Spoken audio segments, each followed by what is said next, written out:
L'envol d'une entreprise qui ambitionne de jouer les premiers rôles dans la sous-région.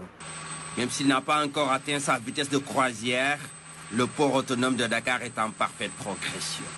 Un tour à la gare maritime internationale nous permet de constater les innovations, surtout sur le plan sécuritaire. Le terminal transfert passager est assez révélateur. Impeccable, hein? Sincèrement, je vois que les mesures, vraiment, il y a une grande satisfaction. Surtout les pétroliers, vu qu'on a levé le niveau de sécurité tellement élevé, je pense que c'est une première en Afrique de l'Ouest. J'ai eu la chance de partir en Mauritanie, j'ai eu la chance de faire le Ghana. Donc je pense que le seul site, les niveaux de sécurité qui se trouvent, à part le Nigeria et l'Angola, le troisième c'est le Sénégal. Donc mention spéciale pour les autorités portuaires. Une mention qui rime avec des objectifs spécifiques. Assurer la sécurité, la sûreté et surtout les conditions les meilleures pour les travailleurs de pouvoir voyager et aller au niveau des installations pétrolières pour leur travail. Le process qui se passe, c'est avec les sociétés de consignation qui prennent des réservations auprès de nous, c'est-à-dire avec la coopération du port autonome de Dakar et une collaboration avec la police et la douane. Nous avons réussi à faire du terminal un guichet unique. Un guichet unique pour faciliter la documentation et renforcer les procédures administratives. Le digital au port est le levier de la transformation du port en port de dernière génération. Et le digital repose sur des axes stratégiques bien définis, tels que le renforcement de la sécurité et de la cyber-résilience, avec des outils de dernière génération tels que l'AIS, le système VTS, qui permet de faire le contrôle du trafic des navires. À préciser qu'au minimum, 800 agents passent par ce dispositif sécuritaire pour rejoindre les plateformes pétrolières. Mais les surveillances ne se limitent pas seulement en amont. Des patrouilles sont en permanence organisées avec des navettes. Depuis les performances intéressantes que le port a eu à faire, donc, il a été constaté qu'il faudrait qu'on fasse un coffrage sécuritaire pour préserver les acquis. Donc, ce qui fait que donc, un cadre bien outillé, bien huilé. Ce qui veut dire que la sécurité constitue un élément déterminant pour rendre plus compétitif le port autonome de Dakar et permettre à des bateaux de gros calibre de jeter l'ancre dans les eaux sénégalaises, à l'image de ce géant qui a déjà fait ses preuves dans la production du gaz.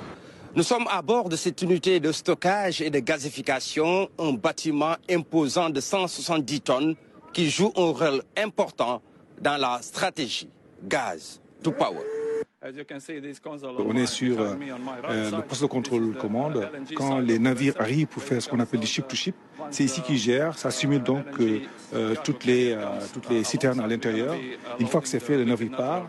Ils repartent d'un gaz naturel liquéfié vers maintenant leur matière première. Une fois, ils regazifient. Et il indiquait tout à l'heure que ce gaz naturel liquéfié est un gaz propre. Du gaz naturel liquéfié pour assurer l'alimentation de ces deux centrales pour une capacité de plus de 200 MW. Du gaz qui est de l'énergie propre, en remplacement du HFO, qui est quand même une source d'énergie très polluante par rapport à l'environnement.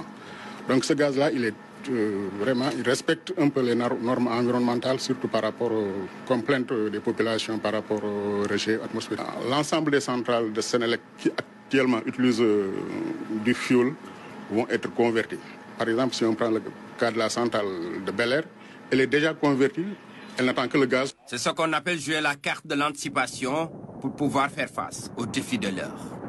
L'État du Sénégal, pour préparer les opérations dynamiques vers le gaz naturel liquéfié, pour aller vers la vision du président, le gaz to power, il y a une usine qui produit une centrale électrique à l'intérieur du port autonome de Dakar, au niveau du Môle 4, qui produit au minimum 250 MW d'énergie électrique.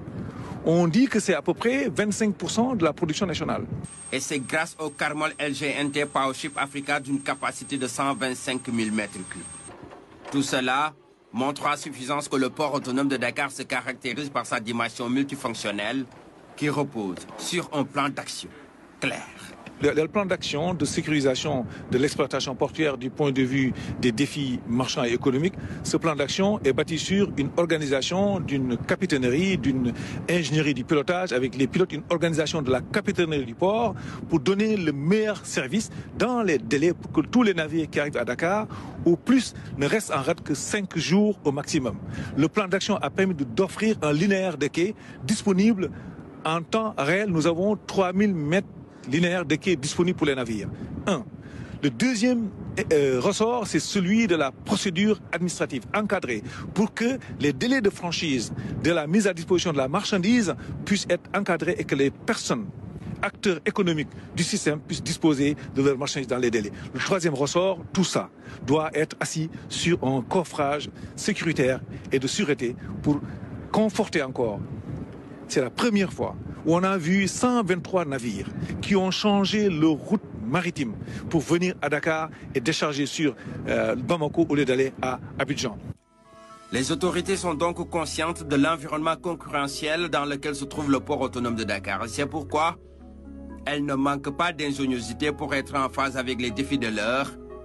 Objectif, rendre davantage compétitif le port autonome de Dakar.